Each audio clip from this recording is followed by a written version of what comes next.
Hello, Talent Development Team. This is Steve Sinclair. Just a quick audio file to explain some of the things going on with the proposals for CB redevelopment. In our Talent Development folder, in the folder called Physical Layout, there are several files of interest. One is called Existing Space Division by Color, and that one is a PDF file that shows the current layout of CB with the colors for the different divisions. We're in yellow, HR is in red, the regional learning centers are in green, kind of the open area now is in this light blue color, and then the purple is CTED.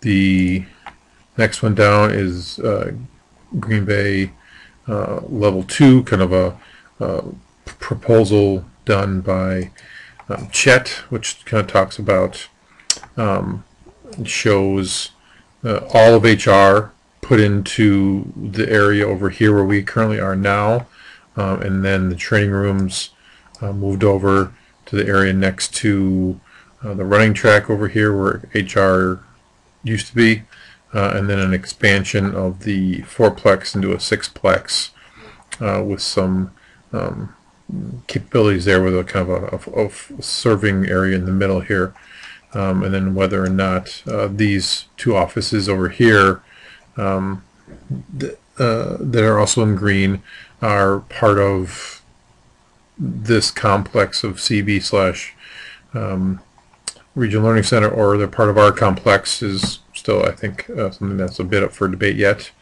The third one that's floating around that's in that folder is the TD expansion to hall. That particular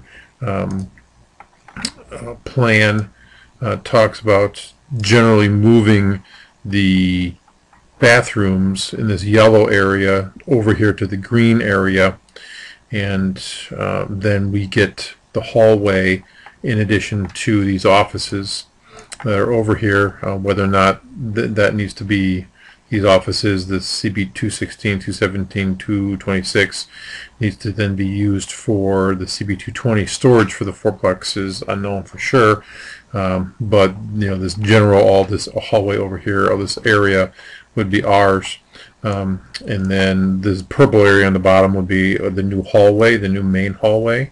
The current entrance would be into our department, and so just to kind of give some ideas behind that and allow some people to kind of play with that a little bit, I created in there a Visio document called TD plus hallway Visio, and in there, in that Visio document, I have a tab for each person, and in each tab is kind of the general layout of our current places, and it kind of allow you a little bit of a playground in here to go in and move things around. There are two backgrounds that are in here. There's an existing background which kind of shows our current layout, and then that TD floor plan that I talked about a little bit, that has all that area whited out so you can kind of move things around in there, and then all these other tabs that are for each person are based on that background, that TD background. So you can go in there and you can move things around, and you can rotate things and see where things fit better, and you can move things around, you know, put things where you want to try them and kind of move things around. I try to get most of our current area is all mapped out there, and so we can kind of see how things fit, and you can play around with that and see how things would work. And if you want to put new areas in, you can go up to this box up here, and you can then grab that square and you can draw new boxes in there, and you can double click them to label them, to put the information in there. Area, for example, and so this allows you to go in and do that. Kind of the main view here is about 25% to kind of let you see everything, and so you can play around with that and see. And if you have comments, let me know. That's about it for the moment. Thanks.